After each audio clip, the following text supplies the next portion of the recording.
In the third verse of Sohila, we see the bride begin to venture out in her search.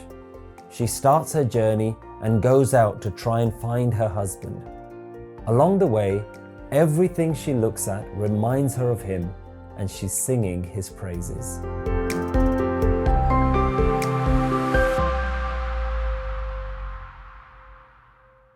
In this verse, we see all the lessons that the bride has learned from her elders about seeing oneness. We see that this now begins to change how she sees the world, how she perceives life itself. So the bride's mind is now beginning to change. And in the last verse, we mentioned how Guru Nanak's Japji Sahib talks about the 4 stages of spiritual enlightenment. This fits very nicely into the second stage, which is called Gyan Khand, the phase of awakening, when your awareness begins to move away from the self and starts to change how the world is seen, how the world is perceived.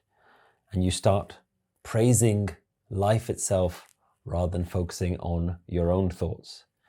And so in the previous verse, we heard how the Sohila fits very nicely with the 4 stages of enlightenment mentioned by Guru Nanak in his Japji Sahib. The first stage being Dharam Khand, where you prioritize a spiritual life, where you start to make that part of your life. And the next phase, which we see in this verse, is about Gyan Khand. Gyan means awakening, awareness, realization, the level of realization, where your awareness moves away from yourself and starts to now observe and appreciate the divine. And Sohila Verse 3 is really a description of this awakened state of mind that the bride is in. It begins, Rag Tanasri, Mahalla Pehla. It's in the musical measure of Tanasri and written by the Guru in his first mansion in the house of Guru Nanak. On the plate of the sky, the sun and moon are like candles, and the stars and planets are jewels. The fragrant air is like incense, the breeze is the royal fan, all the world's plants are the flowers for you, O luminous Lord. What a beautiful worship this is. O destroyer of fear, this is your worship. The unstruck sound is like the beating of temple drums. Reflect. You have thousands of eyes, and yet you have no eyes.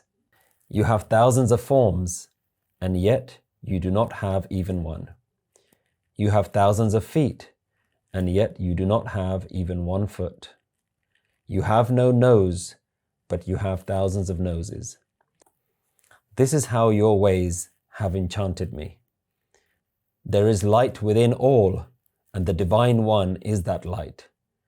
It is that radiance which shines its light within all. By the Guru's teachings, this light can be seen. As it pleases, that is the only true worship. My mind craves the juice of the Divine's lotus feet. Night and day I thirst for this. Give Nanak, the rain bird, your drink of mercy, which allows me to dwell in your name. गगन में थाल रव चंद दीपक बने, तारका मंडल जनक मोती, धूप मल आन लो पवन चवरो करे, सगल बनराए फूलंत ज्योति, कैसी आरती होए, पव खंडना तेरी आरती, अनहता शब्द वाजंत पेरी, रहाओ। सहस तब नैन न नैन है तोहि को, सहस मूरत नना एक तो ही, सहस पद बिमल नन एक पद, गंध बिन सहस तब गंध इव चलत मोही। सब में जोत जोत है सोए, तिस दै चानन सब में चानन होए। गुर साखी जोत प्रगट होए, जो तिस पावै सो आरती होए। हर चरण कवल मकरंद लोभित मनो, अन दिनो मोहे आए प्यासा, कृपा जल देह नानक सारंग को, होए जाते तेरे नाय वासा। It's very important to understand that we're looking at the series of Sohila as though they all flow from one to the other. But it's important to realize that they weren't written in this way. We're simply explaining it as a series, as a story. But Guru Nanak didn't necessarily compile all of these verses at the same time. There are other verses in Guru Granth Sahib, like the Sukhmani, like the Anand, that were written to be read out in one flow. Whereas the Sohila is actually something that was compiled later by the fifth Guru, Guru Arjan Dev Ji, and he compiled and selected all of these verses and put them together. So while we're explaining this as a series, it's important to understand that verses within Guru Granth Sahib are standalone songs. And we talked about the songs before. These are enlightenment songs. Every single song within Guru Granth Sahib, if you totally surrendered to them, gave yourself to them, recited them, chanted them, let them completely sink into your mind, these songs alone, each song on their own, can create that enlightenment within you. So each song is complete, but the Sohila has also been put together as a series at a later date. So we have to understand that the songs have a purpose, and the purpose is for you to sing them so deeply that you begin to lose yourself. Like the musician that loses themselves in the music. These songs are written for that purpose. These are not just songs giving you advice. The songs contain enlightenment within them. These are enlightenment songs. And the last two verses that we heard were written in the style of giving advice, like they were a lesson. This song is not a lesson. This song is not being sung for the benefit of a listener. This is a direct song from the lover to their beloved. So some songs are meant for others to listen to, and some songs are just meant for you to sing out loud. So let's think about how we relate this in our own life. Sometimes if there's someone that you love, someone that you miss, and you're not able to be with them, just singing a song can evoke some of those same emotions, like you're with them. It brings those emotions of love back out again. So that's what these songs do, is that if you're not with them, if the bride is not with her husband, then she can sing the songs that kind of evoke those same emotions at the same time. So you can start to feel their presence even though they're not with you. And in the previous verses, we've been talking about the analogy, the metaphor of a bride seeking her husband. Here, the master, Guru Nanak, uses a completely different analogy. He uses an ancient ritual called the Arti, which is a common ritual that happens all throughout India and Hindu temples around the world. And he looks at that ceremony, and then he takes all the actions that he sees in that ceremony, and then he applies that to how he sees the universe. So let's talk a little bit about this ceremony. In the previous verse, we talked about the 6 ancient schools of Indian philosophy. Today, we're going to be looking at this Arti ritual. And it's essentially a ritual of offerings made to a deity. Usually what you would have is you would have a plate, which would have flowers on there. It would have a small oil candle. It would have a little vessel of water. It would have incense. There would be a whisk fan. There would be bells.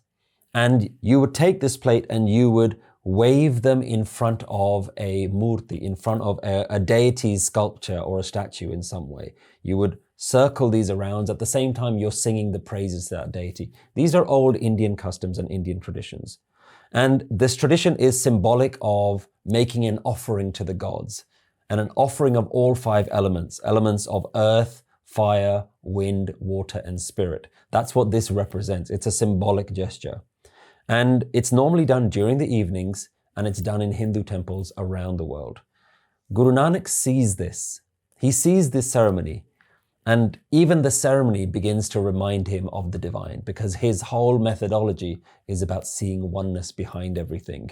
He's not necessarily judging it and saying it whether it's right or wrong. He's simply seeing a scenario, like seeing a bride getting married to a husband. He said, that's like me getting married to the divine.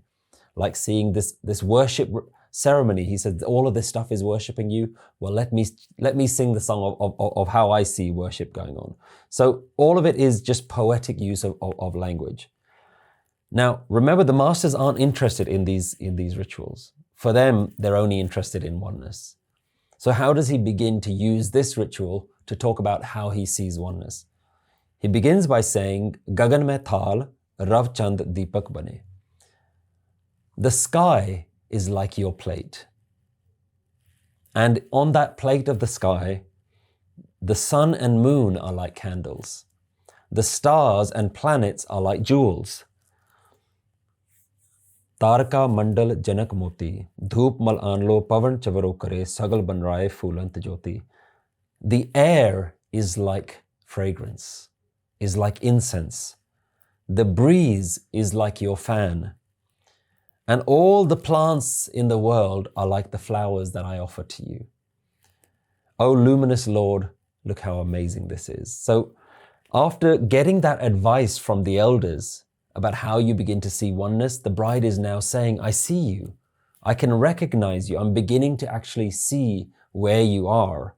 I see you in the sun. I see you in the sky. I see you in the moon. I see the trees waving as waving towards you. They are fanning you. And all of these things are worshiping you. I don't need to limit my worship to one particular time of day or one particular method. All of this worship is happening to you. Kaisi aarti hoy. Look at this amazing worship that's happening. How beautiful is this worship? How do I begin to celebrate you? What small ceremony can I perform when there's this aarti going on right now? There's this worship going on all the time. In fact, no temple ceremony that I can perform would come close to this ceremony that's happening all the time. This grand aarti that's happening, this grand worship that's happening. So you can begin to see this real state of euphoria that the masters are in. The bride is now getting that awakened state, which is why we're understanding that this is the awakened state, where your eyes have been opened for the first time and you're saying, wow, how did I miss this? I can give you a personal example. One time I was on holiday, and you know how you're on holiday and you're a lot more relaxed and you just kind of do things that you've never, you always think you'd go around to doing it. And I thought, I'm going to wake up tomorrow morning and I'm going to sit on the balcony and I'm going to watch the sunrise and I'm going to meditate at sunrise. You don't get to do that in your day-to-day life because the life is so busy. And there I was sitting in the morning and the sunrise was happening. And I was overwhelmed by emotion. And the thought that came to me was, wow, does this happen every day? And it was such a profound moment, but it was something so simple. This is happening every day. What was the only difference? I'm not present to witness it.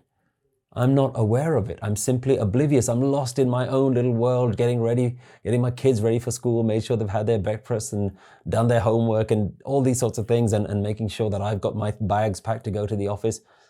Where am I? I'm not present at all. And something so simple as a sunrise just blew me away. And I was like, wow, does this really happen every single day? And so we're not aware. And this awakening is when you start to be aware and you start to see this is happening. But it's very important. In the 4 stages of enlightenment, this is only the 2nd stage. This is not the final stage. This is simply the awakening stage. And he says, wow, kaisi aarti hoy. Pav khandana teri aarti. Oh, destroyer of fear, look at your worship. This is your worship. And so fear comes back in again. The question about losing your fear, losing your worries. What he's saying here is, I've lost all my fears. When I'm seeing you, when I see the whole universe worshiping you, this perspective that I get is, what on earth am I worried about? What am I? I'm nothing here in this whole thing. And this is the realization that the elders gave in the previous verses. Tum gavo mere nirpo ka Sohila. You should sing the songs of my fearless master. So the masters in the earlier verses were saying, there is a fearlessness, and if you just get into that song, you will also become fearless. And here it's saying, Pav khandana teri aarti. Oh, destroyer of fear, I'm now beginning to see your song. I'm beginning to see your worship.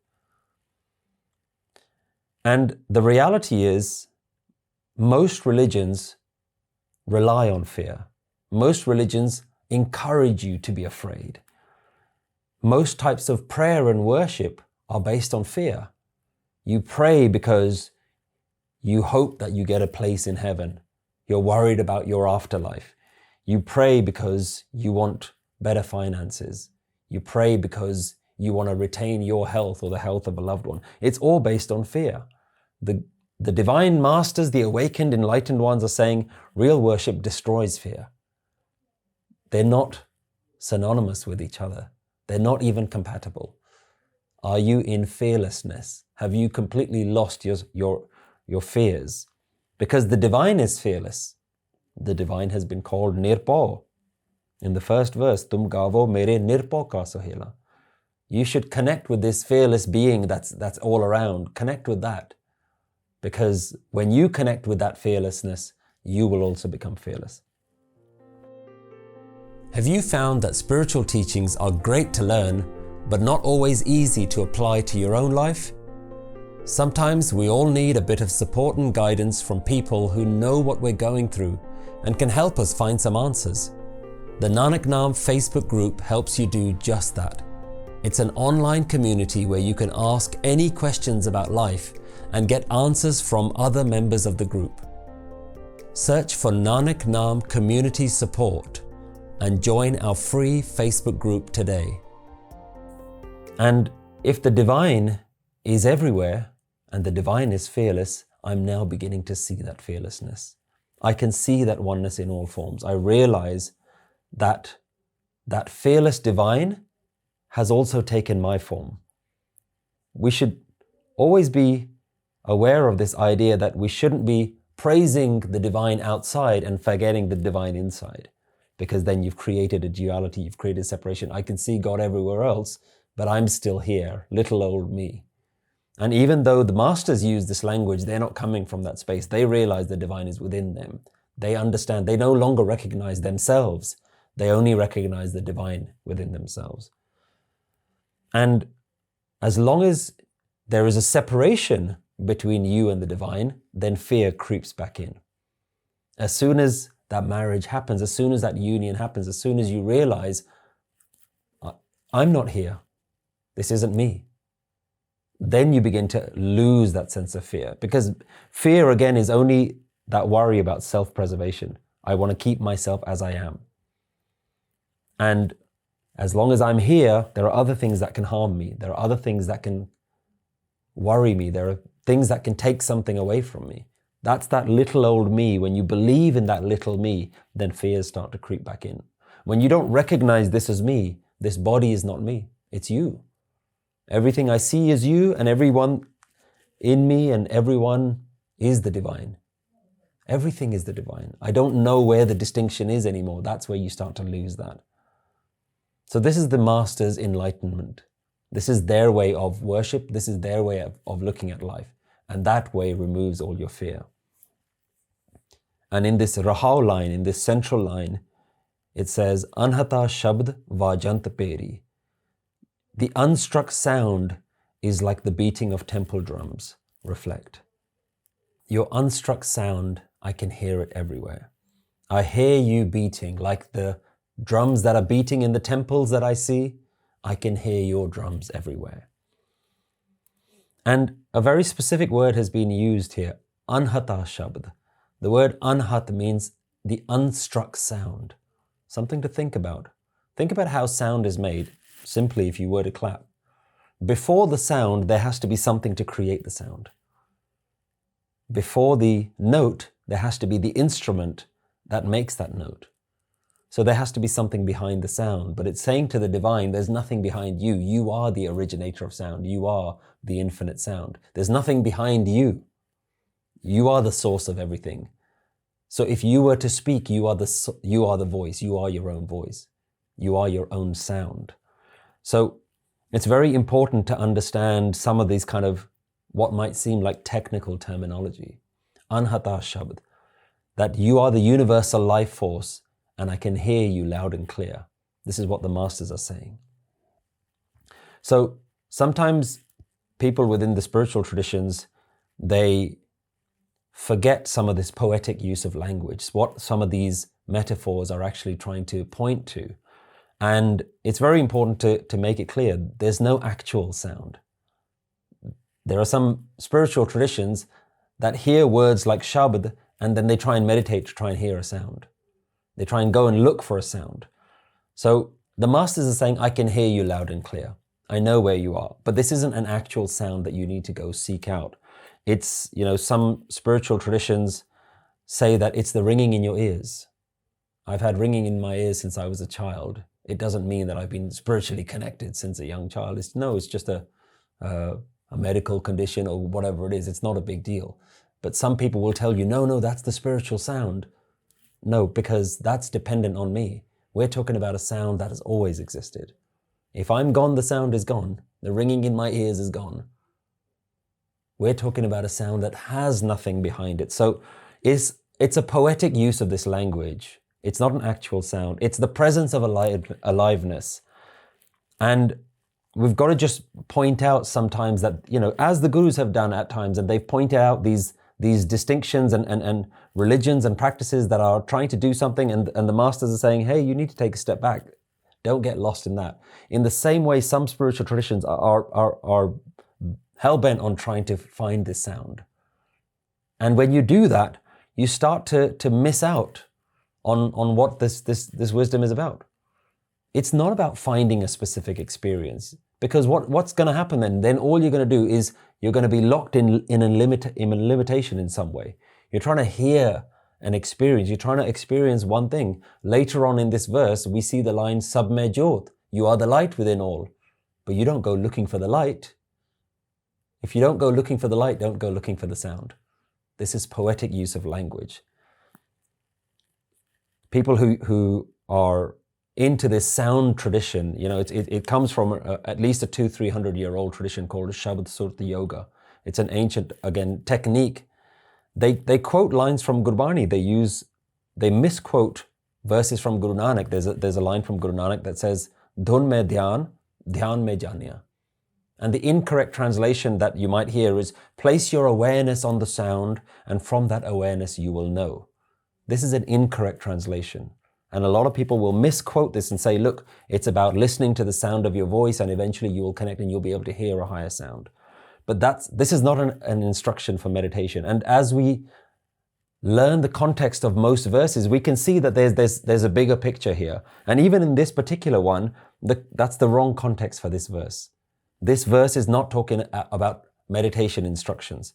The context of this verse is the large is in the small and the small is in the large. That's what all the lines in this verse are about. It uses examples like the entire ocean is in a single drop and the drop is in the ocean. So with that right context, perhaps the correct way to translate this particular line is, within the divine sound is your awareness, and within your awareness is the knowledge of the divine.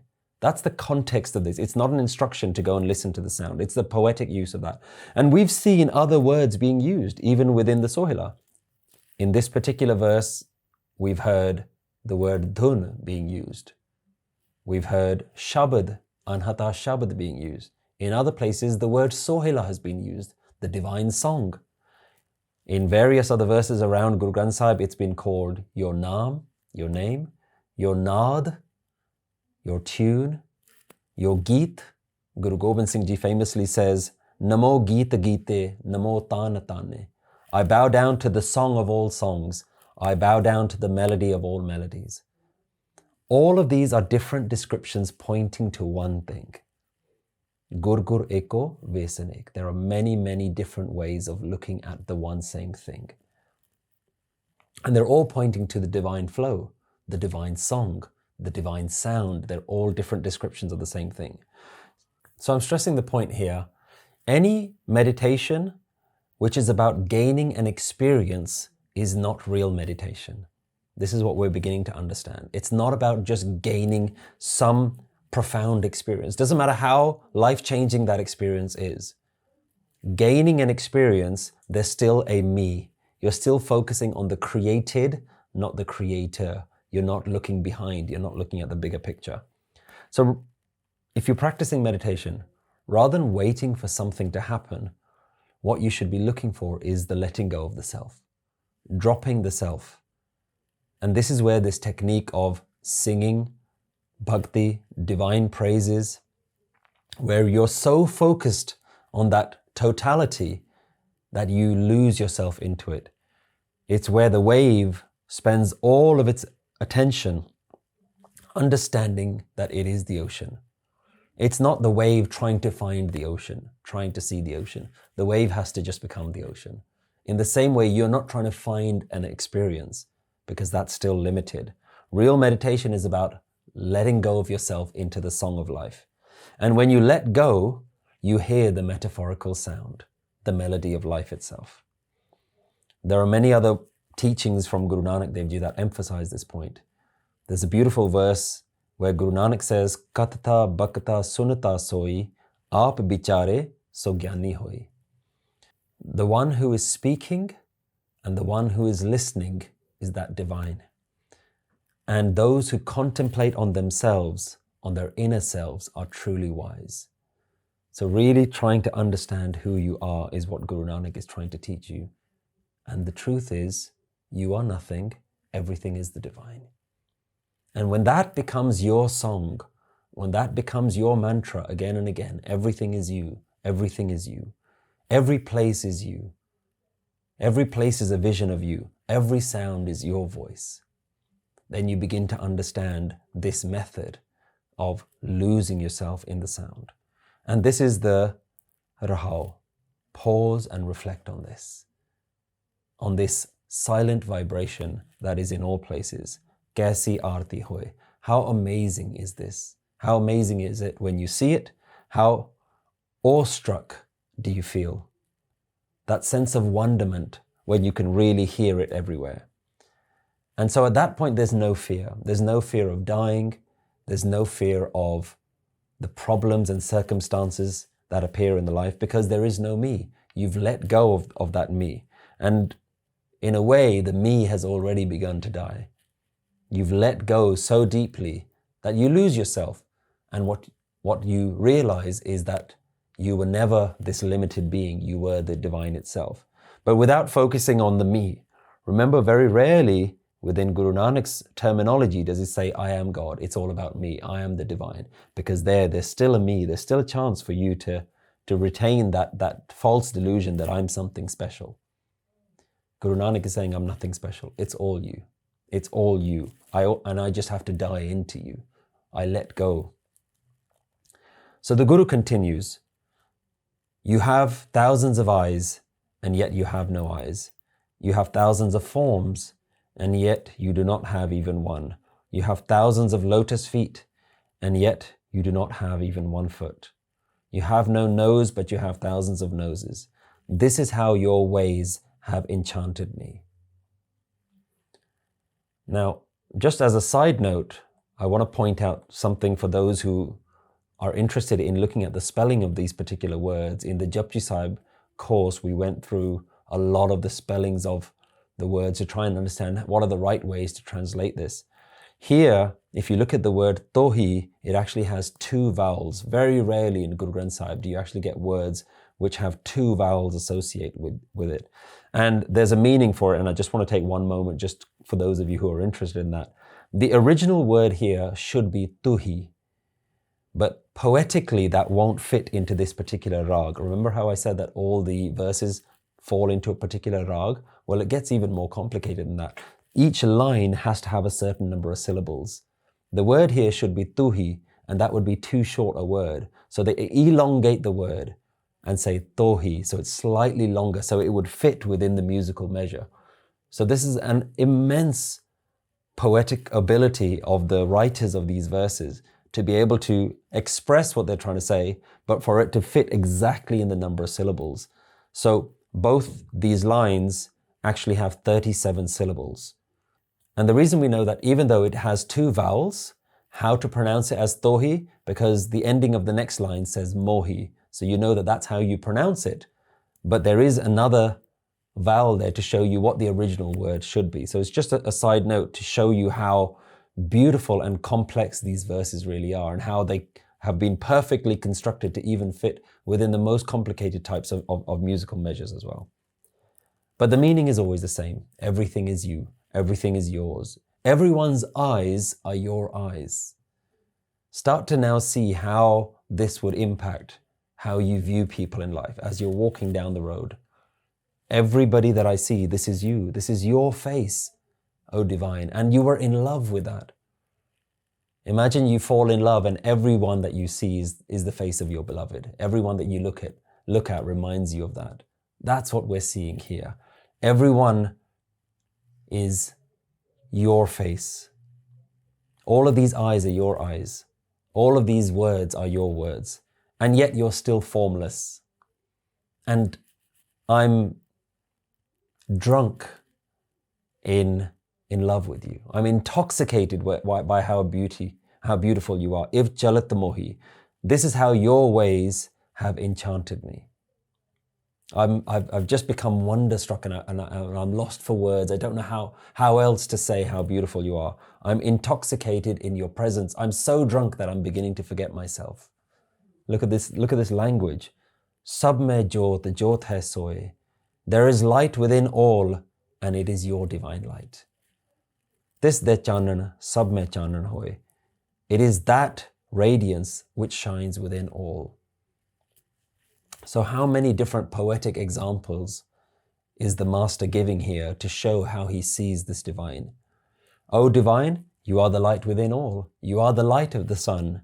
You are the light within the moon. You are the movement of the breeze.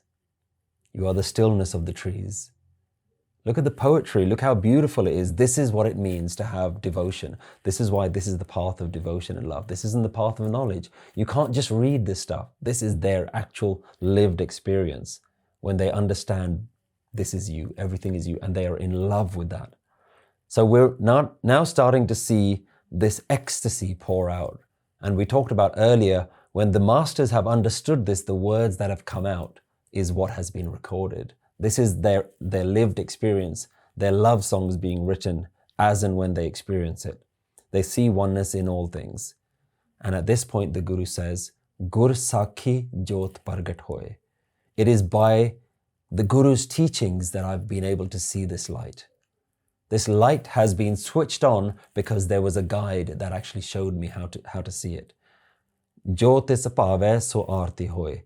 And now I know that whatever the divine wants to do is its own worship. Whatever the divine feels like doing, it's just going to do it. I'm not involved in this game. I'm simply just reveling in it. I'm enjoying it. So it's very important here, and we talked about before how Guru Nanak is not trying to place himself as the master and saying, listen to me, I'm the most important person. He's saying, I bow down to the teacher who showed me this. The teacher is this everlasting wisdom. I bow down to you, to the one who revealed this wisdom to me. The Guru, that wisdom, that enlightener. It's as though there was a perfect couple that was so in love with each other, but every now and then they call the person that introduced the two of them and said, thank you so much. Thank you for introducing this person to me. Because if it wasn't for you, I wouldn't have found my partner. That vichola we talked about in the earlier lessons. So I bow down to my master. I bow down to this wisdom. Because it is these teachings that have shone a light. I was in darkness. I would never have known this way of looking at life. You, with your grace, Satgur Prasad, with your grace, the grace of the teacher, was I able to know this. And now I see it. Jyotis pave so arti hoy. I see what you're doing, O Divine Master. And remember, the Guru and the Divine Master are not different. The Divine manifests as us, the Divine manifests as the teacher, the Divine manifests as the wisdom. That is why there is only one Divine teacher. The ultimate wisdom is the Divine itself. It's the same thing. We shouldn't make any further distinctions that the Guru and the Divine are two different things. No, it's the Divine in the form of Guru. In the same way that the Divine is in the form of the sun, in the form of the moon, in the form of the body, in the form of stillness, in the form of the air, the Divine is also the teacher. So it's pure oneness where you begin to start seeing this. But even still, the Guru takes time to say, I bow down to the teacher. Even though I know it's you, but I bow down to this form of you. I bow down to that which has shone its light on me. Because if it wasn't for this light, I would be in total darkness. And so this is Guru Nanak's formula. Now I can see that it's all you. I can see that this is just you, O Divine, playing your game. And I can understand your flow. I'm listening to your song, your joyful song that's happening all the time. Your Sohila, I see it and I'm becoming one with it. Everything is happening by your will and I no longer resist it. I'm not resisting it. Why should I resist? Why should I complain? Who am I going to complain to? It's the Lord dancing with himself. It's the divine singing its own song. It's playing its own music. If you're enjoying watching this video, then we need your support to keep this amazing resource going. Nanak Naam is here to make spiritual wisdom available for everyone. We present the teachings of oneness in a way that's easy to understand and apply to our daily lives. So far, our videos and podcasts have reached people in 170 countries, from Croatia to Nigeria, from Brazil to Japan. And by donating towards the costs of creating these videos, you can help us continue to produce more learning materials that will change people's lives around the globe. Our future videos include more explanations of Gurbani, such as the Lama and Salok Melanoma, as well as our courses on relationships, anger management, addictions, and so many more important subjects. So donate today and join us in our mission to share Guru Nanak's wisdom of oneness around the world. Visit nanaknaam.org and click donate. There's really no room left for self-importance. No room left for my own judgments about how I think life should be. It's total letting go. In the next line, it continues and says, Har charan kaval makrand lobit mano, andino mohe ahi pyasa. My mind craves the juice of the divine's lotus feet. Day and night I thirst for this. All I want is to be here now. All I want is to remember you. I want to drink in this juice of aliveness, this juice of realization. Day and night I don't desire anything else. I've lost all my other desires. Nothing else tastes this good. There is no other flavor that is as enticing to me or that lasts as long as this. This is something that's deep-rooted. I can access this whenever I am lucky enough to get this realization. There's an important phrase here, just like we talked about the importance of the sound phrase. Here the phrase lotus feet comes up. We heard it twice already. Ses pad bimal nan ek pad. So you have thousands of lotus feet. It doesn't just say you have thousands of feet. And here it says, Har charan kaval. Kaval meaning the lotus, charan being the feet. So every time the feet of God is mentioned, it's mentioned as a lotus. And I want to drink in the essence of that flower, in the beautiful nectar of that flower. I want to drink that day and night. So in Indian culture, understanding the importance of feet is very important. And it sounds so strange in the modern world. It's like, what are you talking about, the importance of feet?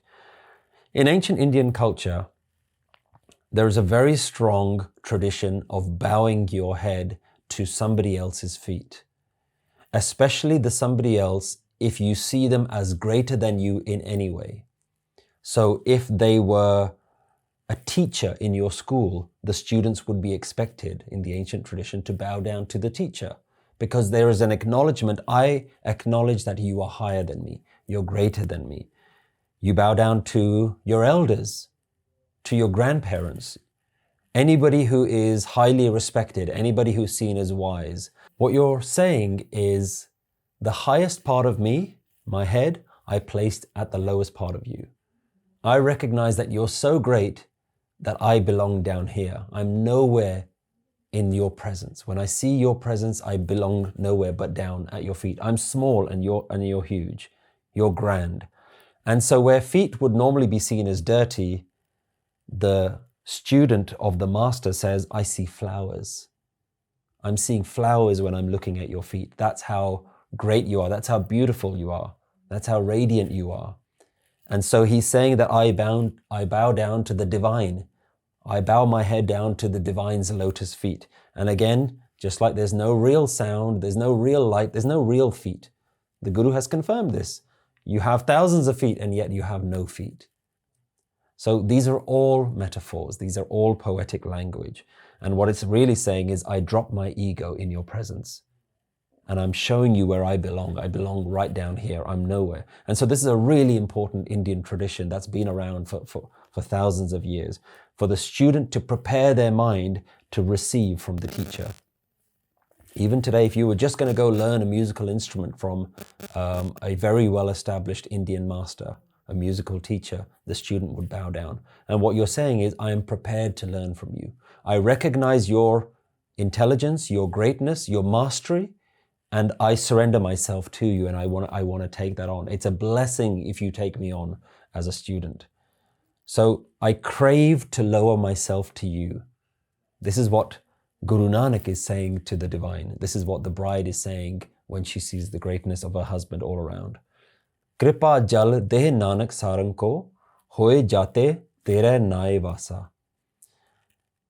Like there is a bird, the rain bird, who's waiting for it to rain so that it can drink in those drops. It says, please rain down your blessings on me. I'm like that small bird that's waiting for you to shower your grace on me. O Nanak, give Nanak the rain bird, your drink of mercy. And what is the drink of mercy? Hoye jate tere nae vasa. Please bless me that I may get your name. So this is a prayer, please bless me that I can always remain aware. And we're introduced now to probably the most fundamental concept within Guru Nanak's philosophy. The word name has now appeared. In the other verses so far, we haven't seen the word name appear. And what we're saying is, let me have your name as my home. Tere nae vasa. Can your name become my new home? The bride is now saying, this is where I want to find my divine. So the fact that there's a prayer here is an acknowledgement from the bride that says, I recognize that this is not something I can achieve on my own. I've learnt from my elders. I'm even beginning to see you. I'm beginning to revel in your beauty. But I recognize that it's not for me to be able to create a scenario where I can force myself to stay here. There's something greater at play. Just like I can't control my own breathing, I can't control my own thoughts. The only thing that I can do is I can make a prayer, a statement out to the universe that says, universe, please arrange it in such a way that I don't forget this. Please don't let me forget you. Let me live here now. Make this your blessing to me. Think about how many other prayers people do based on fear. Please bless me with more money, more stability, a partner in my life. Bless me with better relationships, better health, all based out of fear. If there is one fear of the enlightened person, the fear is, I don't want to forget you. That's the only fear of the enlightened. Otherwise, all other fears are gone. So they're really dropping their ego. They're not saying, I can achieve this on my own. They're saying, we recognize that this is grace. I understand that there is a oneness here. I'm beginning to see it, but there's a uncertainty in me. How do I stay here? How do I lock my attention to this? How do I remain here? And the name, the Naam, is what's being asked for. And Sohila so far has always been about sing a song, connect with the song. And here, Guru Nanak is saying, I'm not even that clever that I can sing your song. So give me just one word. Give me a one-word song. The simplest song is a song with just a single word.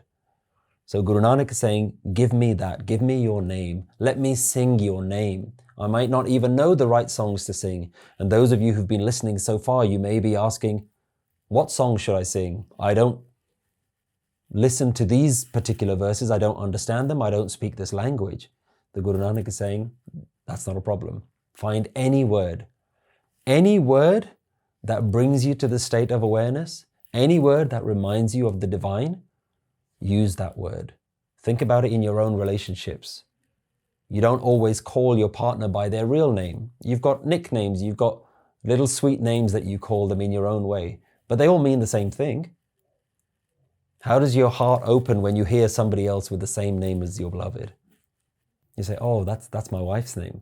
It changes your relationship straight away. That name itself starts to open your heart. And this is what Guru Nanak is saying. Find your name. Find a name that brings you in that state of awareness. So Naam is now the most important way that Guru Nanak is saying, this is how I want to connect. This is how I want to stay here. Let your name become my home. Can I find you here? I may not be able to get all of you, O Divine, but if I just get your name, I have you. That's the bridge. The name is the bridge between the two separated ones. That's the key that unlocks the understanding. And the name of what? Any name that reminds you of this flow, the universal flow, that stream of life that's happening all around. Because I recognize Jyotis Pave So Arti Hoy. All of this that is happening is your worship. Whatever you want to do, you go ahead and do it. I just want to remember that it's all you. I don't want to remember my own name. I don't want to go back into my own ego, my own problems, my own world. I don't want to go there. Yes, I'll live in this world, but I want to play this at a higher level. I want to recognize that there's something bigger going on here. And so I know that nature is worshiping you all the time. And sometimes I'll be able to see it. But sometimes what if I'm not out in nature? What if I'm stuck at work? What if I'm behind a desk all day? What if I've got other priorities? What's one thing that I can do that I can see you and think about you all the time? It's your name. If I can just be locked with your name, this becomes the most crucial step towards awakening. Remembering your name, this is my only worship. I don't need to do any other ceremony. This is my only worship. And no other worship that I do is useful if I forget your name. This is a very important lesson here. No other spiritual ceremony is useful if you're doing it without awareness, without understanding, without being able to see the oneness. That's why the elders have told the bride all the time, recognize oneness. It's all about oneness. If you can see it, don't get lost in the trivial details. Don't get lost in the ceremonies. It doesn't matter what religion you're talking about. Go above all of this stuff. And just like Guru Nanak has used this arti ceremony, this worship that happens in all the temples, this worship has come again and again and again in various times in Guru Granth Sahib. And I want to read out another verse by another master called Bhagat Ravidas Ji, who uses this same arti ceremony and he aligns it with Naam, with your name. There's a verse that's very familiar, and we talked about how Sohila is sung in the Gurdwaras in most evenings. Usually it's sung with other verses that are similar to this, and this is one of the verses that is sung. He says, Naam tero arti majin murare, har ke naam bin chuthe sagal pasare. He says, O Divine, your name is my only worship. It's my only ritualistic bathing. Without the divine name, all other displays, all other religious actions are useless. Reflect. Your name is my prayer mat. Your name is the stone to grind the fragrant spices. Your name is the saffron which is sprinkled in the air. Your name is the holy water. Your name is the sandalwood. I grind your name and offer it all to you. Your name is my lamp. Your name is the wick. Your name is the oil that I pour into it. Your name is the flame that is lit. This name enlightens the entire world. Your name is the thread. Your name is the garland of flowers. To offer all the other flowers of the world would be false. When you created all these, then what offering can I make to you? So I wave your name as the fan over you. Instead of your name, the four corners of the world are engrossed in the 18 scriptures called the Purans and the 68 places of pilgrimage. Ravidas says, your name is the real worship.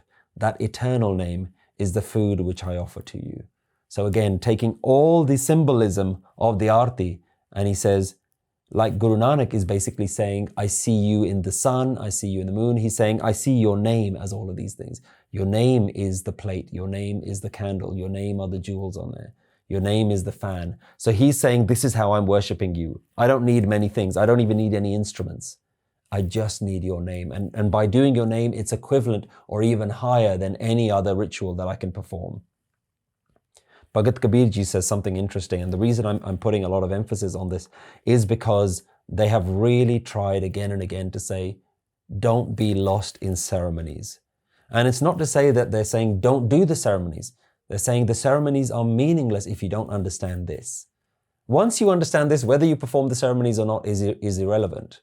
But really understanding this, Bhagat Kabir, another very famous and prolific mystical saint in Indian culture, he takes the tradition of taking flowers from a garden and offering it to a deity. And he says, "O gardener, you tear off these leaves, but in each and every leaf there is life. Pati tore malani, pati pati jio. Jis pahan ko pati tore, so pahan nirjio." The stone idol for which you tear off these leaves is completely lifeless. O gardener, this is how you are mistaken. The true Guru is a living deity. Brahma is in the leaves, Vishnu is in the branches, Shiva is in the flowers. When you break these three gods that are in front of you, then which God are you serving? How can you not see the God that is right in front of you? Why are you breaking this? So, spiritual masters from various traditions have confirmed real worship is to recognize the divine presence within all and to be in its remembrance, to remember its name. So, in the last two verses, we've talked about trying to find a house where these praises are being sung and wherever the divine is being understood. In this verse, we get a demonstration of what this true praise sounds like. When it's in its unadulterated form. Where does this house exist? Now we begin to realize the house exists within your own mind. First, get the wisdom, but then make it your home. Make the wisdom your home. Make the divine name the home that you're looking for. At any time, at any day, in any place. This is how you can live in the house of the divine. Just like there is a temple ceremony that happens at a specific time, realize that the whole universe is a ceremony. The whole universe is a worship that's happening right now. And you don't need to dress up to perform this. You don't need to go anywhere special. In fact, the whole universe is in worship and your involvement is not even needed. You don't even need to be here. It is alive, it is present, it has been happening since the beginning of time, with or without you. The question is, can you see it? Can you be a part of it? Can you delight in it? Can the bride see her husband? And the answer is, with the name, she can.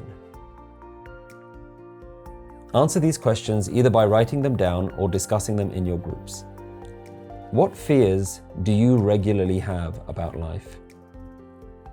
Are there any religious rituals or ceremonies which help you to connect with oneness? What is your understanding of the divine name? What challenges can you anticipate in surrendering and letting go? I'm honored to have this opportunity to present this course to you. You can download this course for free today by visiting our website, livingwithwisdom.org.